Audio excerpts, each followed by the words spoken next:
الرحيم. الحمد لله رب العالمين،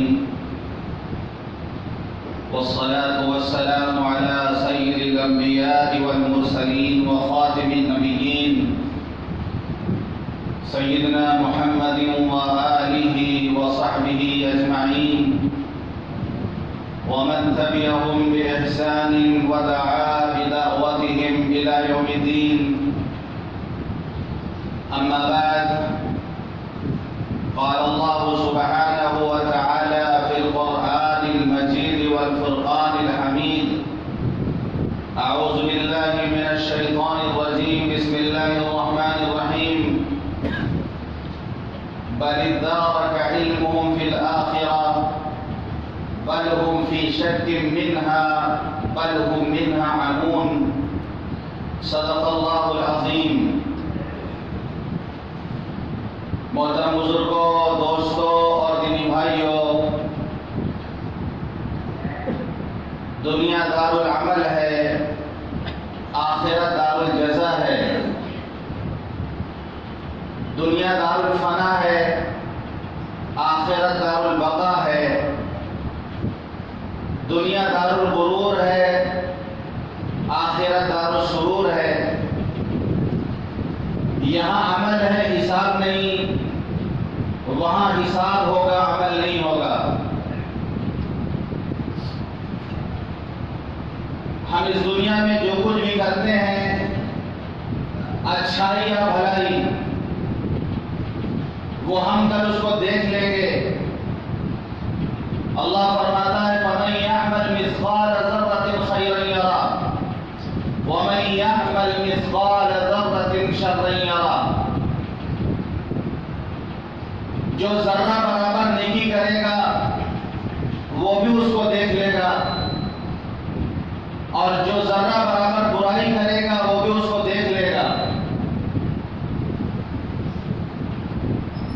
یہی وہ چیز ہے کہ آخرت کا استحضار ہو، آخرت کے حساب اور وہاں کی پیشی کا استحضار ہو، اور یہ احساس ہمارے اندر ہو کہ ایک دن ایسا آئے گا کہ ہمیں اپنے کیے کا جواب دینا پڑے گا. اگر آخرت کا یقین دلوں سے نکل جائے، خدا کے سامنے پیشی ہونے کا یقین دلوں سے نکل جائے، تو انسان آزاد ہو جائے گا. انسان شتر بے مہار ہو جائے گا، انسان درندہ بن جائے گا.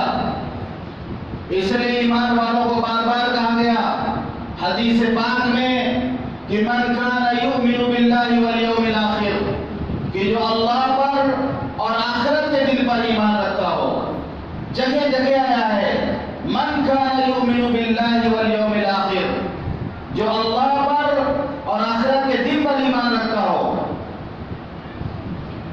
اگر آخرت کے دن پر ایمان نہ ہو، اگر مر کر دوبارہ زندہ ہونا اس پر یقین نہ ہو، تو پھر انسان آزاد ہو جائے گا اور اپنے نفس کا غلام بن جائے گا. کیونکہ وہ یہ سمجھے گا کہ یہ دنیا ہے، یہاں موج مستی کر لو، باپر باعش کوس کی دنیا دوبارہ نیس. زندگی میں جو چاہو کر لو، دوبارہ زندگی ملنے والی نہیں. یہی وہ خیال ہے جس نے مغرب کو تباہ کیا، جس نے یورپ کو تباہ کیا، کہ سائنس میں اور ٹیکنالوجی میں بہت آگے بڑھ گئے. آج کے دور میں جدید ٹیکنالوجی راج کر رہی دنیا پر، اپنا لوہا بنوا رہی ہے، اور اسی ٹیکنالوجی کی وجہ سے آج مغرب اپنی مٹی کو بھی سونے کے بھاؤ بیچ رہا. روزانہ نئے نئے انکشافات، روزانہ نئی نئی ایجادات سامنے آ رہی ہیں. انہوں نے اپنا محور اور اپنا مرکز اور اپنا مقصد اس مادی دنیا کو سمجھ رکھا ہے. اسی کے لیے وہ محنت کرتے ہیں، اسی کے لیے وہ کوشش کرتے ہیں، اور اس میں وہ آگے بڑھتے چلے جا رہے ہیں. اللہ نے قرآن میں کہہ دیا وَسَخَّرَ لَكُم لکم ما فی السماوات و ما فی الارض، کہ ہم نے تمہارے لیے مسخر کر دیا جو کچھ زمین میں ہے، جو کچھ آسمان میں ہے۔ انسان اس دنیا میں اللہ کا نائب ہے، اللہ کا خلیفہ ہے، اللہ کی صفات کا مظہر عدم ہے۔ اللہ نے اس کے اندر کائنات کو تسخیر کر دینے کی اور اپنے مٹھی میں بند کر دینے کی صلاحیت ادا کی ہے۔ آج یورپ اور مغرب اس میں کوشش کر رہے ہیں، وہ آگے بڑھ رہے ہیں۔ وہ کہ سن 60 میں 1960 میں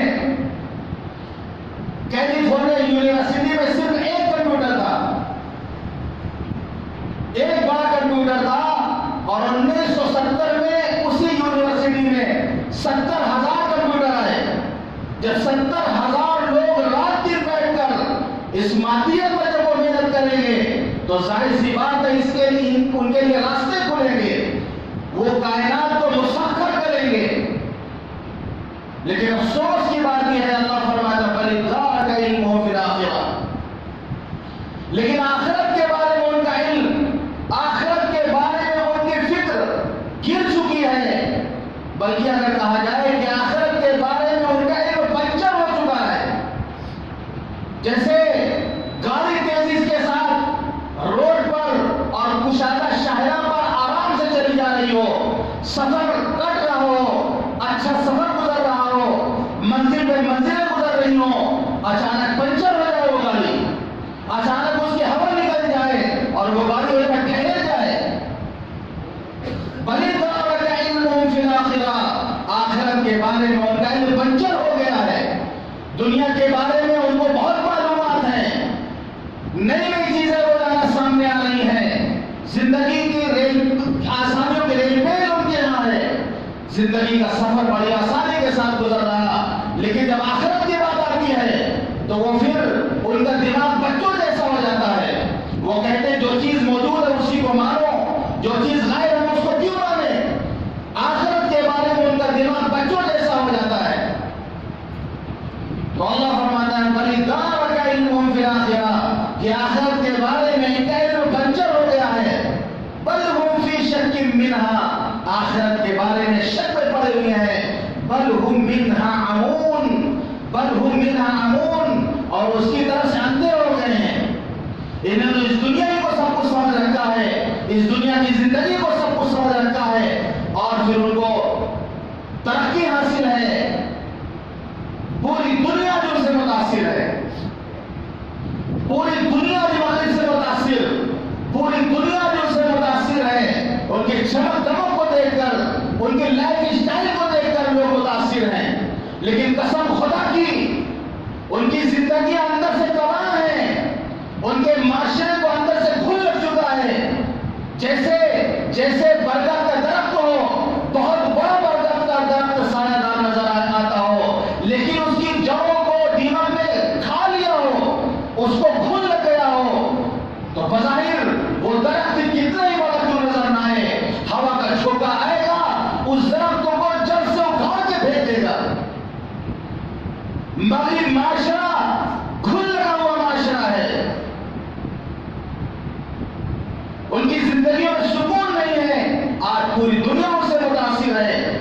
مسلمان قوم کہلانے والی قوم جن کے نبی نے ایمان انہیں عطا کیا، جس سے بڑی کوئی قیمت نہیں ہو سکتی کہ ایمان والا دوسروں کو متاثر کرتا ہے، وہ کسی سے متاثر نہیں ہوتا، وہ کسی ایوان میں چلا جائے، ایوان حکومت میں چلا جائے، کسی جگہ چلا جائے، ایمان والا نہیں متاثر نہیں ہوتا، لوگ اس کو دیکھ کر متاثر ہوتے ہیں، اس کے کام کو دیکھ کر لوگ متاثر ہوتے ہیں اور پوچھتے ہیں کہ یہ کام آپ نے کیوں کیا؟ چھوٹا سے چھوٹا کام ایک ایمان والا کرتا ہے تو وہ کام اس کی دعوت کا کام بن جاتا ہے۔ ایک معمولی سی بات ہے کہ ندوے کا ایک تعلیم میں جا رہا تھا، ندوے کے باہر سڑک کے باہر ایک جگہ ٹوٹی جھولی ہوئی تھی، پانی بہ رہا تھا، یہ تعلیم میں جا رہا تھا، اس نے دیکھا پانی بہ رہا، اس نے ٹوٹی کو بند کر دیا، ایک پنڈت بیٹھا دیکھ رہا تھا، اس نے اس طالب علم کو بلایا اور اس پنڈت نے کہا میں بہت دیر سے یہاں پہ بیٹھ کر دیکھ رہا ہوں، بہت سارے لوگ یہاں سے گزر رہے ہیں، بہت سارے لوگ یہاں سے گزر رہے ہیں، لیکن کسی نے اس ٹوٹی کو نہیں بند کیا، آخر تم نے کیوں بند کیا؟ اس طالب نے بتایا کہ ہمارا مذہب اسلام یہ بتاتا ہے کہ پانی کو ضائع نہیں کیا جائے، پانی کا حساب دینا ہوگا، ایک ایک قطرہ پانی کا اللہ حساب لے گا، ایک دانے کا اللہ حساب لے گا، یہاں تک کہ اگر ہم جاری نہر کے کنارے بیٹھ کر، نہر بہ رہی ہو اس کے کنارے بیٹھ کر اگر ہم وضو کریں تو وہاں پر بھی ہمیں فضول خرچی کرنے کی اجازت ہماری مذہب نے نہیں دی۔ ہمارے مذہب نے جاری پانی میں وضو کر رہے ہو تو جتنی ضرورت ہو اتنا ہی پانی استعمال کرو، اس سے زیادہ پانی استعمال کو فضول خرچی قرار دیا ہے۔ متاثر ہوا وہ کہا مجھے لے چلو جلوہ اور اپنے اساتذہ سے ملاؤ، بظاہر ایک معمولی کام تو چوٹی کا بند کر دینا، لیکن دنیا دیکھ رہی ہے کہ آنے جانے والے لوگ گزر رہے ہیں، آخر اس نے کیوں تک کیا؟ آج ہم دیکھیں محلوں میں گزرتے ہیں، محلوں میں گزرتے ہیں، ٹوٹی بہ رہی ہے، کسی کو توفیق نہیں ہوتی کہ پانی ضائع ہے، لاؤ اس ٹوٹی کو بند کر دیں۔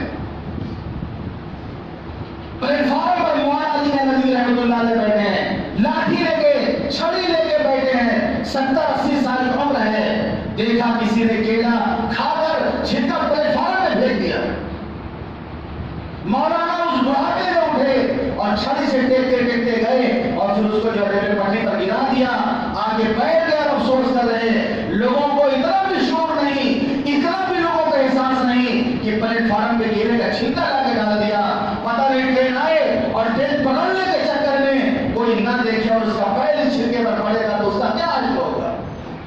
وہ کہاں جائے گا؟ اس کا کیا حشر ہوگا؟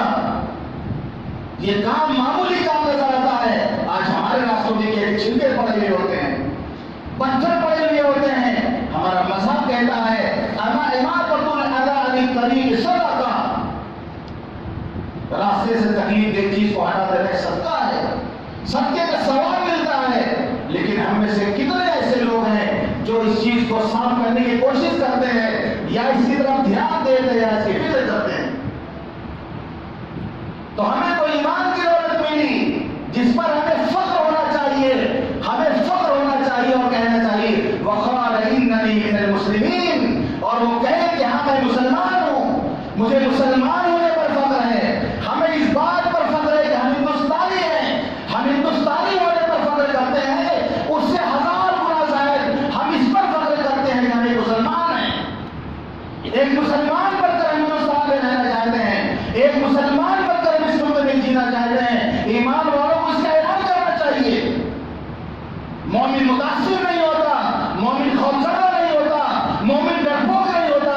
اللہ فرماتا ہے وَلَا تَهِنُوا وَلَا تَحْزَنُوا وَأَنْتُمُ الْأَعْلَوْنَ إِن كُنتُم مُّؤْمِنِينَ، ڈرنا مت، گھبرانا نہیں، بلندی سربلندی تمہیں ملے گی، کامیاب تم ہوگے اگر تم مومن بنے رہو گے۔ کہ حضرت رضی اللہ عنہ رستم کے دربار میں جاتے ہیں، قاصد بن کر کے جاتے ہیں، اور رستم نے دربار کو سجایا تھا کہ یہ غریب عرب آئے گا جن کو کھانے کے لیے روٹی نہیں ملتی، جن کو کھانے کے لیے پیٹ پر کھانا نہیں ملتا، جو کھجور کھا کے زندگی گزارتے ہیں، وہاں کا سفیر آ رہا، قالین بچھوا دیا اس نے دور تک، اپنے دربار کو سجایا کہ ایک مسلمان قاصد آگے متاثر ہوگا۔ حضرت اپنی سواری پر سوار اور جاتے اس کے دربار میں، رستم کے دربار میں، اور جا کر اپنی گھوڑی کو باندھتے ہیں اس کے گاؤں تکیا سے، اور پھر اس کا جو فرش مخمل کا جو فرش بچھا ہوا ہوتا ہے اپنے نیزے سے اس کو پھاڑتے ہوئے جاتے ہیں اور اچھل کر جا کے رستم کے سامنے بیٹھ کے آنکھ ناک ڈال کے بات کرتے ہیں اور کہتے ہیں اللہ تعالی اللہ تعالی لنخرج من شاء من عبادت العباد الى عبادت اللہ وحدہ ومن ضيق الدنيا الى ساتها ومن شور الاديان الى الاسلام۔ حضرت ربیع رضی اللہ عنہ کہتے ہیں رستم سے اللہ نے ہمیں بھیجا ہے تمہارے پاس، اللہ نے ہمیں بھیجا ہے تاکہ ہم لوگوں کو انسانوں کی غلامی سے نکال کر اللہ کی غلامی لا کے کھڑا کرتے ہیں، مذاہب کے ظلم و ستم سے نکال کر اسلام کے عدل انصاف پہ لا کے کھڑا کر دے، اور دنیا کی تنگی سے نکال کر اس کی وسعت پہ لا کے ہم کھڑا کرتے ہیں۔ اللہ نے ہم کو بھیجا ہے۔ وہ رستم کے دربار کو دیکھ کے متاثر نہیں ہوئے، وہ رستم کے دربار اور اس کے ٹھاٹ باٹ کو دیکھ کے ڈرے نہیں، بلکہ آنکھ میں آفتاب کی انہوں نے بات کیا رستم نے ان کی تلوار دیکھا اور کہا یہ زنگ آلود تلوار، یہ زنگ کھائی ہوئی تلوار جس میں مرچہ لگا ہوا ہے، تم اس سے ایران کو فتح کرو گے۔ حضرت ربیع نے ہم نے فرمایا کہ تم نے ابھی ہماری تلوار دیکھی ہے، تلوار چلانے والا ہاتھ نہیں دیکھا۔ تم نے تلوار دیکھی، تلوار چلانے والا ہاتھ نہیں دیکھا۔ جتنا بھاری مضبوط تمہارے پاس جو ہے سپر اور ڈھال ہو اس کو لے کے آؤ، پھر ہم اس تلوار کی جوان دکھاتے ہیں۔ جب واپس آ رہے تھے تو ذلیل کرنے کے لیے رستم نے مٹی کا ٹوکرا دے دیا اٹھا کر کہ ہمارے یہاں سے تم یہ مٹی لے کر کے جاؤ۔ حضرت ربیع نے آگے نے کہہ دیا کہ مٹی تم نے سونپ دیا اپنے ملک کی، اب یہ ملک ہم انشاءاللہ فتح کر کے رہیں گے۔ تم نے مٹی اپنے ملک کے لیے دے دی اور ہم ملک کو فتح کر کے رہیں گے۔ قسم خدا کی صحابہ گئے تو آپ نے فرمایا تھا اذا ہلک کسریٰ فلا کسریٰ بعدہ، جب یہ بادشاہ کسریٰ مرے گا قیامت تک کوئی دوسرا کسریٰ پیدا نہیں ہوگا۔ صحابہ نے اس کسریٰ کو مارا اور ایران کو فتح کیا کہ آج تک پھر کھلا ایران کا پہننے والا کوئی پیدا نہیں ہوا۔ ہم متاثر ہو دوسروں سے، ہم مغرب کو دیکھ کے ان سے متاثر ہو، ہماری نوجوان نسل مغربی تہذیب سے متاثر ہو، ہماری بہن بیٹیاں مغربی تہذیب سے متاثر ہو۔ ہمارے پاس تو خود تہذیب ہے، تمدن ہے، سویلائزیشن ہے، ہمارے پاس مکمل نظام حیات ہے کہ دنیا آج اسی طرح کی محتاج ہے کہ دنیا کو اگر تہذیب چاہیے، تمدن چاہیے، کلچر چاہیے تو اس کو اسلام کے دامن میں آنا پڑے گا، اور مغرب کو اور یورپ کو اگر سکون چاہیے تو اس کو اسلام کے سائے میں آنا پڑے گا۔ مسلمانوں کو اور اسلام کو ضرورت نہیں کہ یورپ کے سائے میں جائے۔ لیکن افسوس کی بات ہے کہ ایک جو ہے احساس ہمارے اندر یہ ڈھلتا جا رہا، ایک بزدلی کی کیفیت ہمارے اندر پیدا ہوتی جا رہی ہے۔ ہم فوراً کسی کو دیکھ کے متاثر ہو جاتے ہیں۔ کتنا بھی ترقی کر گیا یورپ، لیکن ان کی زندگیوں میں سکون نہیں ہے، ان کی زندگیوں میں سکون نہیں ہے۔ ارادوها جنتا انقلبت جحیما، ایک مضمون لکھا گیا کہ یورپ نے چاہا کہ اپنی زندگی کو جنت بنا لے۔